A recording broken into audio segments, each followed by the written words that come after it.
This morning, it felt like the first day back that I was sort of my old self again. Um, Obviously, last week was kind of marred by that sort of the news I broke about my book getting rejected. And so today felt like the first day where I was like back to myself before all that happened. All sort of tragedies have a finite window. It seems that mine was what 5 6 days, something like that. So in that sense, I guess it's good. But I was back at the keyboard today, obviously every day, but today especially, I got about a good 90-minute session in. It was probably one of the longest continuous sessions that I've had in a while. And I was going through and I was just basically making some edits, but I also worked on a synopsis as well, like a first draft done for my novel. So basically, the first draft is now underway, which is excellent. At some point in the next few weeks, potentially, maybe next month, I don't know. I'm gonna start laying out what my plans are as far as going forward. Um, Obviously, this channel is going to continue and all that stuff, but I've got some things coming up down the line with this. I have the querying of the wrestling novel there. Um, I have potentially something to do now with that tarot novel that was rejected. I may be sending that back out again. And then I'm obviously going to have to start coming up with my next project. Um, when it comes to any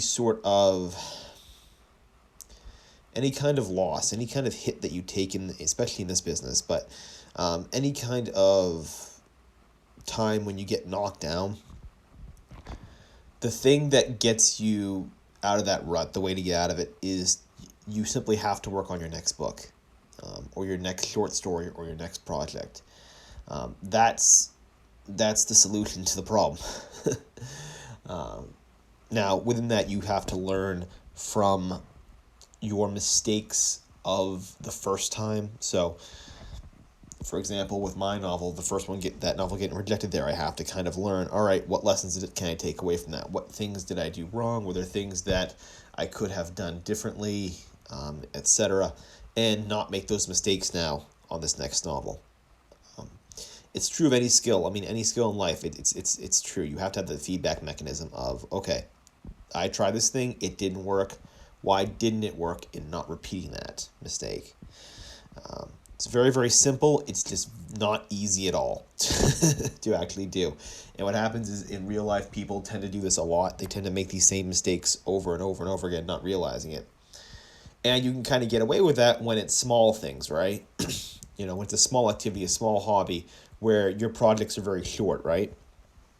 If it's a game, a video game, um, if it's some, a sports event, right? Use a lot of chances to repeat, right? If you go up, if you take the cliche of going up to hit a baseball, right? Yeah, if you swing and miss, right? And you get a strike, okay. There's a lot of times where you can go back and practice your swing, right? There's a lot of times you can reassess and improve your swing because it takes what, a second basically to swing a baseball bat at a ball, right? So there's a lot of opportunities to make that mistake, to make those corrections, to learn. With writing, it's not that simple. Writing books, specifically, I'm talking about a novel here. Novels take time, years. And so if you're going to keep making the same mistake over and over again, you're wasting years. It's not like swinging the baseball bat where you miss, all right, strike, all right, yeah, that ball was a little too low, you should have waited, all right, next strike, okay, yeah, you need to improve your hand-eye coordination on that next one there. Oh, you're out. Okay, cool. So you're out, and then, in a few innings, you're going to be back up to bat again, right? You don't get that. When it comes to a novel, there's not a lot of there's not a lot of room for mistakes in the sense of repeating them. There's not a lot of forgiveness because, you know, imagine making the same mistake for 3 novels and not getting published, right? That's potentially almost a decade, maybe. Right, you put 3 years or so into each novel, that's maybe a decade right there. That's not good.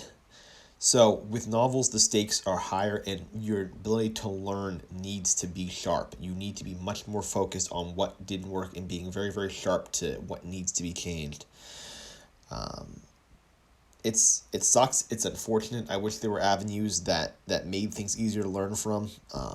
If you are if you are looking for something that has potentially more opportunities to learn in less time frame, short stories would be the way to go. Where maybe you take a couple months to write a short story. All right, that didn't work. Got rejected by everyone. Okay, well, what went wrong here? Then you take another month or two to write another short story, and another one, etc. And maybe over the course of a year, you write maybe 5 or 6 stories, but each one might be progressively better than the next, in a sense, or you may be correcting these different small mistakes with each one. And at the end of the year, you've taken maybe your writing that was maybe a 4 out of 10 to maybe a 5 or a 6 out of 10 just by making those small adjustments there. It's nice. It's nice to be able to do that. It's something that I would advocate for, and that's often why people will tell you. I mean, the old advice was start off with short stories first because opportunities are a bit more vast. There's more magazines than there are publishers. So back in the day, that it made more sense to do it that way. And the reason why is it doesn't take a whole lot of time. You can get rejected and move on. Rejected, make those mistakes and move on. It's not like a book where you get rejected and then you got to plan out your next project and hope you don't make the same mistake and waste years of your time. So as I kind of prepare for the next project here, as I kind of get ready for what I'm going to do next, there's going to be a period of time when between this novel getting done, between the wrestling novel being done, and me querying that one, and maybe if I querying tarot, there's going to be a time between that in my next actual project. There's going to be, I'm not sure how long it's going to be, but there's going to be quite a time between it to assess, to do some reassessments, to figure out what didn't work last time, to figure out what I have to do different this time, to better lay out the project. I outline all my projects, but this one maybe needs to be outlined better. Maybe I need to look at a few things and make those corrections first. So a lot of time is going to be spent in the more of the planning stage this time to make sure that this next one is done correctly. But with that, you ultimately still have to move on. So regardless of that, you still have to move on and you have to think about the next project and start getting to work at some point on the next project. It's the only way to do it. And so with that, I'm going to sign off here and I will be back tomorrow.